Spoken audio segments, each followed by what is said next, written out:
கடவுளூர் TV நேயர்களுக்கு லக்ஷ்மணா அன்பு வணக்கங்கள். இப்போ நம்ம பார்க்க போகிறது வார ராசி பலன் 2ஆம் தேதியிலேருந்து 8ஆம் தேதி வரை எப்படி இருக்க போது நான் பார்க்க போகிறோம். ஸோ எப்போதுமே சொல்கிறதாங்க, லக்னத்துக்கு பாருங்கள், ராசிக்கு பார்ப்பதை விட லக்னத்துக்கு பார்க்க ரொம்ப பர்ஃபெக்டாக இருக்கும். உதாரணமாக ஒரு மகர லக்னம் ரிச்சிக ராசினா நீங்கள் ரிச்சிக ராசிக்கான பலன்களை பார்க்கறத விட மகர ராசிக்கான பலன்களை பார்க்க ரொம்ப பர்ஃபெக்டாக இருக்கும். முதல்ல வர்றது பொது பலன்கள், அதுக்கப்புறம் பார்த்திங்கன்னா தசாபுத்தி பலன் வரும். உங்களுக்கு என்ன தசாபுத்தி அந்தரங்கள் வருதோ ஸோ அதை நோட் பண்ணி வச்சுட்டு அதையும் இதையும் மிங்கிள் பண்ணி பார்க்கும்போது ரொம்ப பர்ஃபெக்டாக இருக்கும். வீடியோட எண்டில் டிப் ஆஃப் த வீக் இருக்குது, மறக்காமல் பாருங்கள். மேஷராசி. ஸோ மேஷராசிக்கு வந்து பார்த்திங்கன்னா உங்களது ராசி அதிபதி செவ்வாய் வந்து பார்த்திங்கன்னா 4ல் இருக்கார். அதுவும் நீச்சமாக இருக்கும்போது சனியுடைய சாரத்தில் போகும்போது அது வந்து கொஞ்சம் அந்த நீச்சம் வந்து கொஞ்சம் நமக்கு ஒரு டென்ஷனான ஒரு விஷயங்களை கண்டிப்பாக பண்ணத்தான் செய்யும். ஏன்னா வந்து நீச்சம்ங்கும்போது நமது மனதில் நிறைய ரணங்களை ஏற்படுத்துவதற்கான வாய்ப்புகள் இருக்கணும். ரொம்ப கவனமாக இருக்கணும். ஏதாச்சும் நினச்சி தாயார் சம்மந்தமான விஷயங்கள், வண்டி வாகனங்கள் சம்மந்தமான விஷயங்கள், ஒரு மன வருத்தங்கள் வருவதற்கான வாய்ப்புகள் ரொம்ப கவனமாக இருக்கணும்.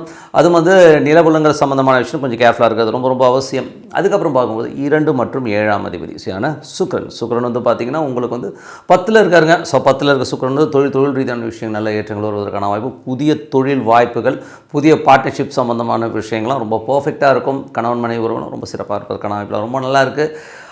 அதுக்கப்புறம் பார்க்கும்பொழுது உங்களது இது 3ஆம் அதிபதி மற்றும் 5ஆம் அதிபதியான புதன். ஸோ 3, 5 புதன் வந்து பார்த்திங்கன்னா உங்களுக்கு வந்து 8ல் வக்ரமாறாருங்க. ஸோ அதனால் வந்து என்ன ஆகுனா வேலையில் சின்ன மாற்றங்கள் ஏற்படுறதுக்கான வாய்ப்புலாம் நிறைய இருக்கும். வக்ரமாகும்போது கொஞ்சம் இந்த வேலையில் சுணக்கங்களோ, வேலையில் கொஞ்சம் ஸ்லோவாக போகிற மாதிரி ஃபீலை கண்டிப்பாக கொடுக்குங்க. ஸோ மற்றபடி ஒன்றும் பெரிய பாதிப்புலாம் ஒன்றும் இல்லை. வேலையில் வந்து நம்ம எதிர்பார்க்குற வேகத்தில் போகலை அப்படிங்கிற ஒரு எண்ணங்கள் கண்டிப்பாக இருக்குங்க.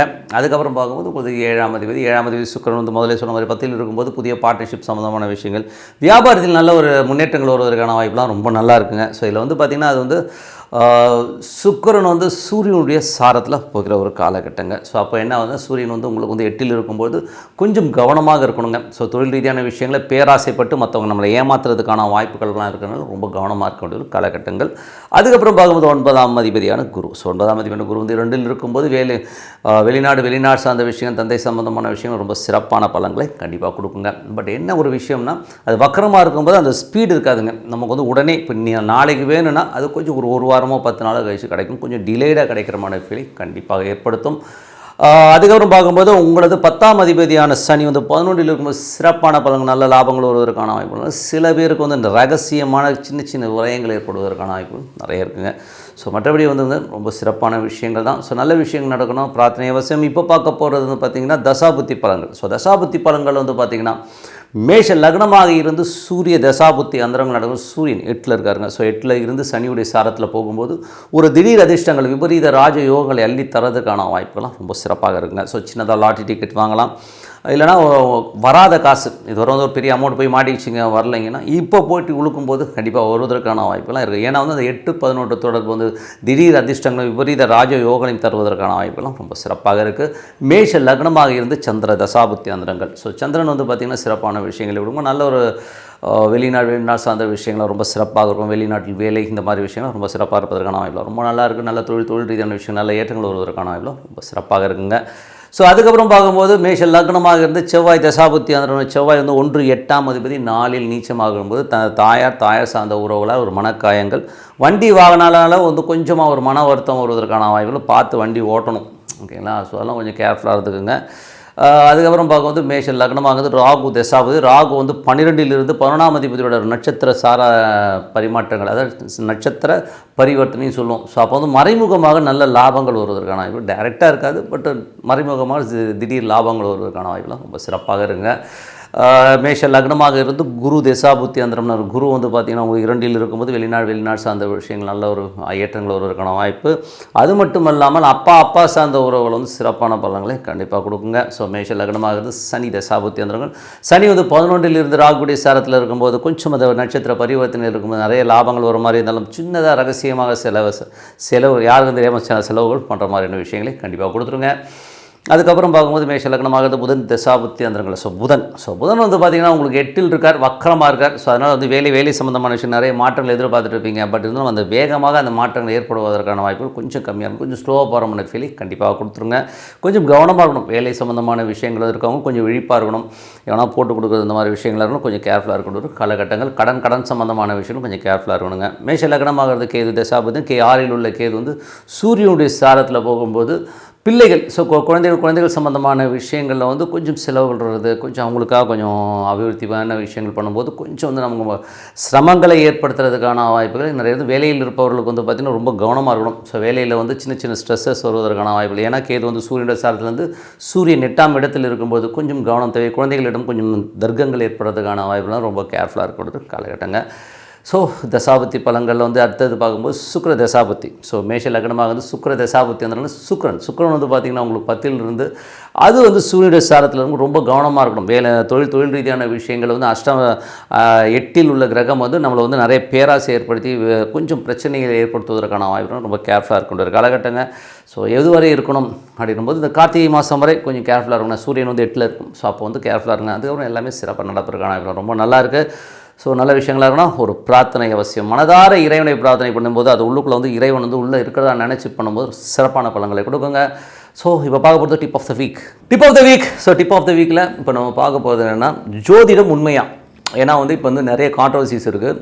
நிறைய பேர் வந்து எனக்கு வந்து ஜோதிடம் வந்து பொய்ன்னு சொல்லிவிட்டு இந்த கருப்பு சட்டை போட்டு ஒரு ஆள் வந்து கண்ணாமண்ணன் பேசிகிட்டு இருக்கு. அப்படியே ஸோ ஒரு வீடியோலாம் பார்க்கும்போது எனக்கு என்னடா அது இவ்வளோ கேவலமாக இவ்வளோ மட்டமாக பேசுகிற அப்படின்னு ஒரு துறையில் இருந்துக்கிட்டு அந்த துறையை பற்றி தெரியாமல் மற்றவங்கள்ட்ட வந்து அவதூறு பேசுகிறதுங்கிறது வந்து ரொம்ப மட்டமான இழிவான செயல். ஒரு இழி மகன் தான் இந்த மாதிரி விஷயங்கள்லாம் வந்து பேசுவாங்க. ஓகேங்களா? ஸோ அதனால் வந்து அவர் வந்து ஒரு ஆன்மீகவாதியாக தன்னை காட்டிக்கணும் அப்படின்னா நீங்கள் ஆன்மீகத்தை பற்றி மட்டும் பேசுங்க. உன்னை இது வந்து தூற்றி நான் பேர் வாங்கணும், உன்னை வந்து கெட்டவன்னு காமிச்சு நான் பேர் வாங்கணும்னு நினைக்கிறது ரொம்ப தப்பு. சரி, ஓகே. அவர் சொல்கிற பாயிண்ட்ஸ் எல்லாம் பார்த்தீங்கன்னா ரொம்ப ஹம்பக்காக இருக்கும். உண்மையை சொல்ல போனோன்னா அவர் வந்து ஒரு அறிவிலின்னு தான் சொல்லணும். அவர் வந்து முட்டாள் என்னை பொறுத்தவரை. காரணம் என்னென்னா அவர் வந்து தன்னை மேதாவின்னு காட்டிக்கிறதுக்காக இன்னொருத்தனை பழிக்கிறானாலே அவன் ஒரு பெரிய முட்டாள் தானே. எவ்வளோ பெரிய முட்டாள் பாருங்க அவன்.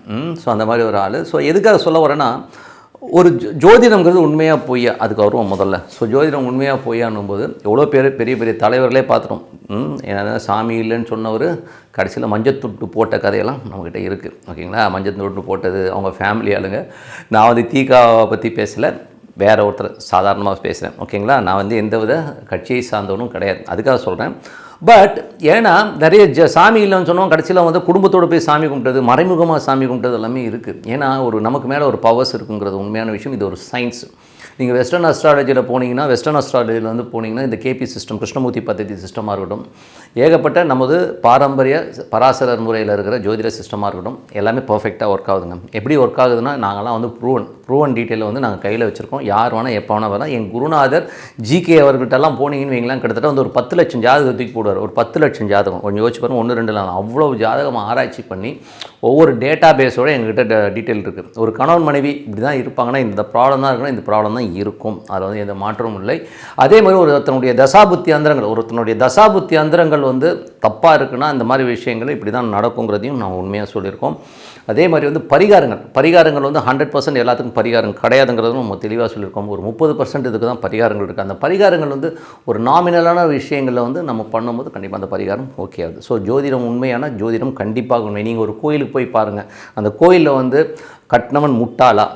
ஓகேங்களா? அதே மாதிரி வந்து ஜோதிடம் சம்மந்தமான விஷயங்களை எழுதி வச்ச முனிவர்களும் சாஸ்திரத்தை படைத்தவங்களும் முட்டாளா? எனக்கு தெரியலைங்க. ஸோ அப்போ வந்து இவர் அறிவிஜீவி மாதிரியும் மற்றவனெல்லாம் முட்டாளாக்குற ஒரு விஷயத்தை வந்து எப்படி பண்ணுறான்னு எனக்கு தெரியல. ஸோ அது அவ்வளோ மோசமான ஒரு ஆளாக தான் அவர் தெரியல. ஸோ அதனால் வந்து ஜோதிடம்ங்கிறது வந்து நீங்கள் உள்ளே போய் இறங்கி பார்த்தீங்கன்னா என்கிட்ட டேட்டாபேஸ் இருக்குது.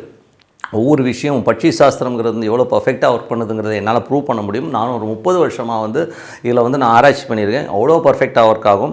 சனி சூரியன் பார்வை இருக்கிறவங்க அப்பா புள்ள என்னைக்காச்சும் ஒத்துமையாக இருந்திருக்காங்களா? சனி சூரியன் அந்த தொடர்புள்ள ஜாதகத்தில் உள்ள பொண்ணும் அப்பா எவ்வளோ இன்டிமெசி பாண்டேஜாக இருக்காங்க, அதெல்லாம் என்னால் காட்ட முடியும். அதே மாதிரி வந்து பார்த்திங்கன்னா நிறைய ஜாதகங்கள் தசாபுத்திகள் மூலியமாக ஒன்றி சந்தோஷமாக வாழ்கிற எத்தனையோ தம்பதிகளை காட்ட முடியும். இது வந்து ஒரு சயின்ஸ். ஓகேங்களா? இது வந்து மூட நம்பிக்கை கிடையாது, இதில் வந்து சயின்ஸு. மேபி ஒரு சிலர் வந்து பரிகாரன்ற பேரில் பணம் சம்பாதிக்காத ஒரு சில விஷயங்கள் பண்ணியிருக்கலாம் ஒழிய, மற்றபடி வந்து இதெல்லாம் வந்து வாய்க்கு வந்த வரி அவனே இவனே பேசுகிறது, கேவலமாக பேசுகிறதெல்லாம் வந்து அவருக்கு அழகு இல்லை. ஸோ அதனால தான் ஜோதிடம் உண்மை. நம்பிக்கை இருக்கவங்க பார்க்குறாங்க, இவருக்கு என்ன வந்தது? ஓகேங்களா. ஒருத்தர் வந்து தூற்றி நான் வந்து மற்றவனை திட்டி தான் பெரிய ஆள் ஆகணுன்னா அவனை மாதிரி ஒரு மட்டமான ஆள் வேறு யாருமே கிடையாதுங்கிற உண்மையான விஷயம். ஸோ ஜோதிடம்ங்கிற ஒரு கலை, அதுவும் தெய்வீக கலை. நீங்கள் சாதாரண கலையெல்லாம் கிடையாது. மற்றபடி வந்து ஆஃபீஸ் போயிட்டு இது வேலை பார்த்துட்டு வரதெல்லாம் வந்து சாதாரண வேலைகள். இந்த தொழிலுக்கு வரவங்க கூட வந்து பக்தி இருக்கணும். ஒரு சில விஷயங்கள் வந்து அவன் பண்ணால் தான் வந்து வாக்கு பலிதமே வரும். ஸோ இந்த மாதிரி ஒரு தெய்வீக கலையை இகழ்பவன் தெய்வத்தை இகழ்ந்தவன் ஆவான்றது தான் உண்மையான விஷயம். ஸோ ஆண்டவன் கூலி கொடுப்பான்னு சொல்லிட்டு உங்களிடம் விடைபெறுவது உங்கள் லக்ஷ்மி நாராயணன். நன்றி, வணக்கம். கடவுள் அருள் டிவியை பார்த்தமைக்கு நன்றிகள். மேலும் இது போன்ற தகவல்களை தெரிந்து கொள்ள கடவுள் அருள் டிவியை சப்ஸ்கிரைப் செய்யுங்கள். மறக்காமல் பெல் ஐக்கானை கிளிக் செய்யுங்கள்.